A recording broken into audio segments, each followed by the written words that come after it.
नमस्कार, मैं हरेंद्र। आशा करता हूँ कि आप लोग निरोग और स्वस्थ होंगे। और क्राइम की दुनिया में बहुत सारे ऐसे समय पुलिस के सामने आते हैं कि जब पुलिस के लिए वह केस जो है काफ़ी चैलेंजेस रहता है। चैलेंजेस इस एंगल से कि कातिल का तो बात छोड़िए, मकतूल का ही पता लगाना पुलिस के लिए चैलेंज हो जाता है। और जब तक मकतूल का पुलिस पता नहीं लगाएगी तब तक कातिल तक पहुंचना नामुमकिन होता है। आज की कहानी भी एक ऐसी ही कहानी है जिसमें पुलिस को एक डेड बॉडी मिलता है और उस डेड बॉडी का ना ही कोई आधार कार्ड, ना ही कोई पहचान, ना ही आसपास के लोग कोई शख्स पहचानते हैं। कुछ भी सुराग के नाम पर रहता नहीं है, लेकिन फिर भी पुलिस कोशिश करती है और उसकी कोशिश रंग लाती। दरअसल ये कहानी जो है बिहार का एक मोतिहारी का जो केसरिया थाना है, उसी केसरिया थाना क्षेत्र का जो 70 घाट बोल करके एक जगह है और उसी 70 घाट के पास गंडक नदी स्थित है। और उसी गंडक नदी के पास 26 दिसंबर 2024 का दिन सुबह का समय कुछ लोग एक डेड बॉडी नदी के किनारे देखते हैं। लाश पूरी तरह से फूला हुआ था। आसपास के जो लोग का नज़र उस डेड बॉडी पर जाता, तुरंत उस केसरिया थाना क्षेत्र का जो पुलिस स्टेशन आता है उसको इन्फॉर्म करते हैं। और उसके बाद जो है पुलिस उस 70 घाट के गंडक नदी के किनारे पहुंचती है और उस डेड बॉडी को देखती है। आसपास के लोगों से पुलिस पूछताछ करती है कि कोई उस मरने वाला शख्स जिसका शव है उसको पहचानता हो अगर तो। लेकिन कहीं से कोई भी ऐसा शख्स आकर के खड़ा नहीं होता जो यह बोल सके कि यह मरने वाला शख्स जिसका डेड बॉडी नदी के किनारे मिला उसको पहचानता है। खैर, पुलिस अपना उस डेड बॉडी को लेकर के पोस्टमार्टम के लिए भेजती है और आसपास के लोगों से पूछने के अलावा यह बताती है अगर किसी तरह का कोई जानकारी या आसपास अगर कोई गुमशुदा व्यक्ति हो तो संबंधित थाना को बताइएगा। पोस्टमार्टम हाउस पहुंचती है पुलिस तो डॉक्टर लोग जो उस डेड बॉडी के ऊपर जो भी कपड़े वगैरह थे, सारा पैकेट वगैरह तलाशते हैं कि शायद कोई आधार कार्ड, पैन कार्ड या फिर कुछ ऐसा पर्ची कुछ मिल जाए जिससे उस मरने वाले शख्स का जो है जानकारी मिल सके। लेकिन कहीं से भी कोई चीज़ नहीं दिखाई देता, ना ही मिलता है। पोस्टमार्टम के पहले जो भी मरने वाला शख्स रहता है, जो इस तरह के लावारिस लाशें जो पुलिस उठाती है, तो सबसे पहले उसके पूरे शरीर का जो है डॉक्टर और पुलिस भी मुआयना करती है। तो तभी जो पोस्टमार्टम करने वाले लोग रहते हैं उसके शरीर का जो उस पैंट उसने मरने वाले शख्स ने पहना था उसके पैंट के एक पैकेट में हाथ देती है तो उसमें एक घड़ी था, स्मार्ट वॉच। और वैसा स्मार्ट वॉच था जो अभी पुरानी जैसा नहीं, अभी जैसा चला हुआ स्मार्ट वॉच ट्रेंड में है, तो वैसे ही एक स्मार्ट वॉच था। लेकिन पानी में भीगने की वजह से पूरी तरह से वह खराब हो चुका था और बंद पड़ा हुआ था। खैर, पुलिस उसको सहेज कर रख लेती कि ताकि जब उस मरने वाले शख्स का पता चलेगा तो उसके घर वालों को दिया जाएगा या फिर कुछ इन्वेस्टिगेशन में काम आएगा। उसके बाद जो है पुलिस और कुछ भी उस शव के शरीर से या फिर उसके पास से कुछ पहचान का चीज़ मिलता नहीं है। खैर, डॉक्टर उसका पोस्टमार्टम करते हैं और पुलिस जो है उस घड़ी को संजोस कर रख देती है क्योंकि वो एक अमानत हो गया कानूनी तौर पर, क्योंकि वो मरने वाले शख्स के पास से मिला है तो इन्वेस्टिगेशन में बाकायदा कानूनी लड़ाई में वह मदद करेगा। तो वह कानूनी प्रॉपर्टी को रख देती है सहेज कर। उसके बाद पुलिस जो है आसपास के जितने भी नज़दीकी थाना रहते हैं, सारा थाना को बस गुमशुदा लाश जो मिला रहता है उसका फ़ोटो शेयर करते हैं कि कोई ऐसा हाल के दिनों में अगर गुमशुदगी या लापता का केस कंप्लेन अगर दर्ज हुआ हो तो जानकारी दीजिए, बताइए। कुछ दिन बीतते हैं लेकिन कहीं से भी कोई भी आसपास के थाना से ऐसा कुछ इन्फॉर्मेशन उस केसरिया थाना को आता नहीं है। पुलिस के पास भी एक अजब का केस था जिसमें कातिल तो छोड़िए, इसमें मकतूल मरने वाला कौन है यह पुलिस को पता लगाना सबसे चैलेंज था, क्योंकि मरने वाले शख्स के पास से किसी भी तरह का कोई पहचान पत्र या कोई ऐसा चीज़ मिला नहीं जिससे उसका पहचान किया जा सके।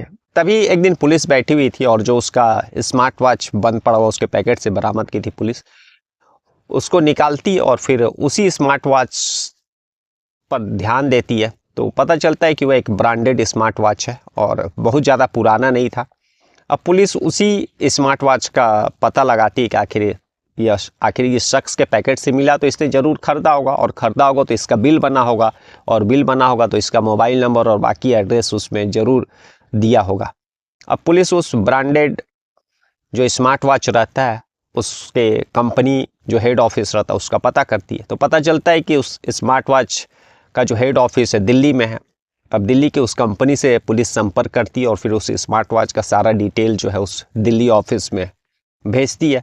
तो उस स्मार्ट वॉच के पीछे में एक बारकोड रहता है, एक बारकोड था, और उस बारकोड को भी पुलिस जो है उस हेड ऑफिस कंपनी में भेजती है। और जब हेड ऑफिस उस स्मार्ट वॉच के कंपनी में जब लोग उस बारकोड को स्कैन करते हैं तो पता चल जाता है कि वह स्मार्ट वॉच जो है लगभग 6 महीना पहले ऑनलाइन वेबसाइट के थ्रू खरीदा गया था। मंगाने वाले यानी ऑर्डर करने वाले शख्स का नाम और एड्रेस पूरा कंपनी को मिल जाता है। और ये पुलिस और कंपनी ये भी बताती है कि जिस किसी शख्स ने यह खरीदा था उसने COD ऑर्डर इसको किया था, यानी कैश ऑन डिलीवरी। तो यह कंफर्म हो जाता है कि जिस शख्स ने इस घड़ी का ऑर्डर किया उसका नाम, एड्रेस, सारा चीज़ कन्फर्म है, क्योंकि कैश ऑन डिलीवरी है तो कायदे से वह बंदा डिलीवरी पर्सन वाला भी उस गांव में गया होगा, उस शख्स को दिया होगा, फिर बाकायदा पेमेंट भी उससे लिया होगा। अगर ऑनलाइन हो तो ऑनलाइन लिया होगा, उससे भी पुलिस को पता हो जाता कि किस अकाउंट से ऑनलाइन पेमेंट लिया गया, या फिर COD है तो कंपनी सारा चीज़ डिटेल पुलिस को हैंडओवर करती है। और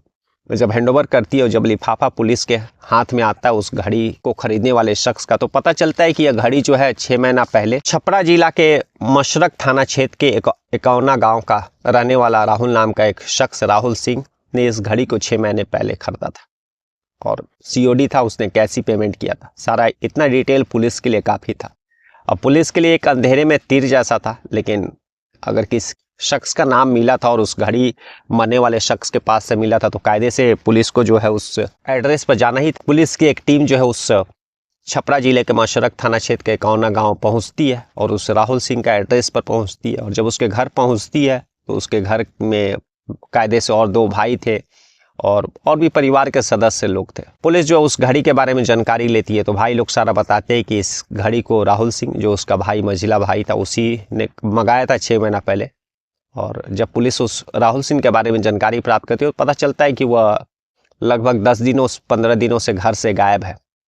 परिवार के अन्य लोगों से और बाकी जो 2 भाई थे, पंकज और सोनू, और जो राहुल था जिसका डेड बॉडी मिला था वह मझिला था, इन तीनों में। तो दोनों से बातचीत करती है। तो पुलिस जब बातचीत करती है तो इन लोगों दोनों भाइयों के बातों पर पुलिस को डाउट होता है, क्योंकि 3 भाई हैं, पंकज, राहुल और सोनू, और एक भाई जो मझिला भाई जो है लगभग 10-15 दिनों से गायब है। लेकिन दोनों भाइयों के चेहरे पर जरा सा भी सिकन या फिर उस तरह से अफसोस नहीं है। और कायदे से पंकज जो है सबसे बड़ा है, लगभग 40-45 साल उसका उम्र है। वो एटलीस्ट उसको 15 दिन हो गया अपने भाई का जो नज़दीकी थाना में गुमशुदगी का, लापता का रिपोर्ट दर्ज कराना चाहिए था। तो लेकिन इन लोगों का बातचीत के वजह से पुलिस को कहीं भी कुछ अफसोस या फिर ऐसा भाई को खोने या लापता होने का कुछ भी गम नहीं दिखाई दिया उन लोगों के चेहरे पे। तो पुलिस को इसी से उन लोगों पर, दोनों भाइयों के ऊपर थोड़ा सा डाउट होता है। लेकिन खैर, उन लोगों ने जैसा बताया कि भाई अक्सर नशा वगैरह का आदी था, तो वह पहले भी काफ़ी दिनों 2-3 दिन 3-3 दिन घर नहीं आता था, और जब कभी भी घर आता था घर में लड़ाई झगड़ा करता था। तो इसलिए दोनों भाइयों ने भी, परिवार के लोगों ने भी अपने उस राहुल, जो उसका मझिला भाई था, उसको उतना खोजने का जद्दोजहद नहीं किया। पुलिस जो वापस इन दोनों के बात सुनने के बाद थाना पहुंचती है, और थाने पहुंचने के बाद जो है तब तक पोस्टमार्टम रिपोर्ट भी आ जाता है। और पोस्टमार्टम रिपोर्ट में पता चलता है कि वो मरने वाला शख्स जो था, उसको मरने का पहले जो है उसके सिर पर किसी भारी चीज़ से वार किया गया या फिर चोट लगा। शरीर पर और भी कुछ जगह पर चोट के निशान थे। तो इससे कंफर्म हो जाता है कि मरने वाले शख्स के साथ मरने का पहले जो है लड़ाई झगड़ा मारपीट हुआ है, और शायद उसका इसी के कारण जो है मृत्यु हुआ है। और मारने के बाद फिर जो है नदी में फेंक दिया गया है, क्योंकि नदी में डूबने के कारण उसका मृत्यु नहीं हुआ था, बल्कि उसका पहले ही, नदी में डूबने से पहले ही मृत्यु, यानी मारपीट के कारण उसकी मृत्यु हुई है। अब पुलिस के पास पोस्टमार्टम रिपोर्ट भी आ जाती है। घर वाले दोनों भाई के ऊपर शक भी था। अब पुलिस जब राहुल का फ़ोन नंबर और एड्रेस वगैरह सारा चीज़ मिल जाता है तो पुलिस राहुल का CDR रिपोर्ट निकालती है, और उन दोनों भाई जो पंकज और सोनू थे, उन लोगों का भी मोबाइल नंबर, पुलिस जब गई थी उन लोगों के घर तो फ़ोन नंबर ले करके आई थी। तो पुलिस को जो डाउट थोड़ा सा होता है, उस डाउट को कंफर्म करने के लिए इन तीनों भाइयों का मोबाइल लोकेशन और CDR रिपोर्ट निकालती है। पुलिस को कंफर्म हो जाता है कि जो है राहुल सिंह जो था, उसका 23 दिसंबर 2024 को आखिरी बार उसका मोबाइल का लोकेशन उसका अपना ही घर, और लास्ट टाइम जो है उसी लोकेशन उसका घर बताया, और वहीं से उसका फ़ोन भी स्विच ऑफ हुआ। जब बाकी दोनों भाइयों पंकज और सोनू का मोबाइल लोकेशन और सीडीआर रिपोर्ट खंगालती है तो देखती है कि इन लोगों का जो है फ़ोन उस दिन, दोनों का फ़ोन जो है उसी स्थान घर पर ही दिखा रहा था उस रात। और फिर उसके बाद जो है 23 दिसंबर 2024 की रात को जो है दोनों भाइयों पंकज और सोनू का जो है मोबाइल लोकेशन उसी गंडक नदी के पास जाता हुआ दिखाई देता है, जो कि उन लोगों के गांव से लगभग 48-50 किलोमीटर दूर था। तो पुलिस को समझ में नहीं आ रहा था कि आखिर इतनी रात को जो है लोग दोनों भाई क्या करने के लिए उस गंडक नदी, 70 घाट का जो गंडक नदी रहता है वहाँ पर गए। अब पुलिस को यह डाउट बढ़ता है क्योंकि उन लोगों का एक भाई जो है गुमशुदा था पिछले 25-30 दिन से, और वे लोग ना ही एफआईआर दर्ज कराए थे, और उन लोगों के बातचीत से पुलिस को डाउट हो गया था। अब पुलिस जो है दोनों भाइयों को जीरो इन करती है, दोबारा उन लोगों के घर पहुंचती है और पंकज और सोनू को उठाती है। जब पंकज और सोनू को उठाती है और जब थाने में बुलाती है और जब कड़ाई से पूछताछ करती है तो पंकज और सोनू जो है टूट जाते हैं। पंकज सबसे बड़ा था, पुलिस उसी से सारा वाकया जो है सुनना चाहती है। उसके बाद पंकज जो है कहानी सुनाता है और बताता है कि दरअसल उसका जो भाई राहुल था वह काफ़ी समय से नशे का आदी हो गया था। जब कभी भी घर आता था लड़ाई झगड़ा मारपीट घर के लोगों के साथ किया करता था, और 2-2 दिन 3-3 दिन वह नशा करके बाहर ही रहता था। पैसे के लिए घर में वह लड़ाई झगड़ा बगशक सभी के साथ किया करता था। उस दिन 23 दिसंबर 2024 को भी वह घर आता है शाम के समय में, और किसी बात को लेकर के दोनों भाइयों, पहले पंकज के साथ लड़ाई झगड़ा होने लगता है, मारपीट।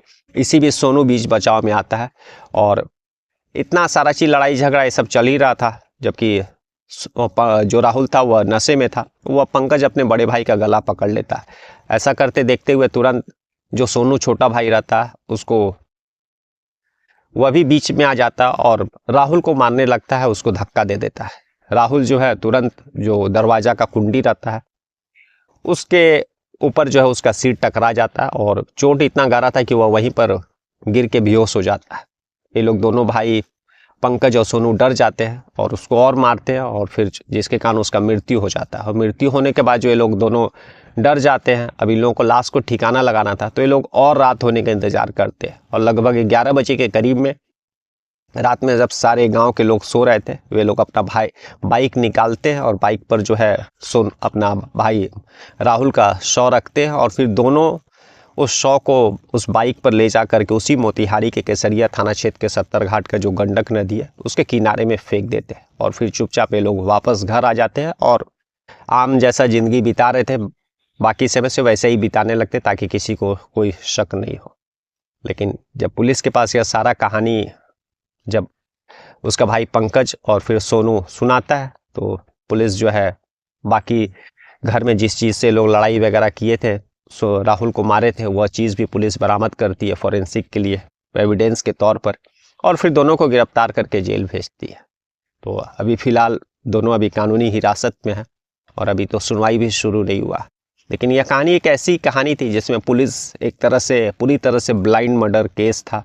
पुलिस के पास कातिल तो छोड़िए मकतूल का एड्रेस नहीं था, लेकिन एक मरने वाले शख्स के पैकेट में एक बंद घड़ी जो कि पानी में भीगने के कारण पूरी तरह से ख़राब हो गया था, पुलिस उसी पर जीरो इन करती है और फिर पुलिस का मेहनत रंग लाता है। उसके बाद ना केवल उस मरने वाले शख्स का बल्कि कातिल का भी सुराग उसी घड़ी के द्वारा मिलती है। तो कल हम लोग इसीलिए कहते हैं पुलिस अगर अपने पर आ जाए तो कोई भी ऐसा केस नहीं है जिसको वह सॉल्व नहीं कर सकती है। कल हम लोग फिर ऐसी किसी कहानी के साथ मिलेंगे, तब तक के लिए नमस्कार, जय हिंद, जय भारत।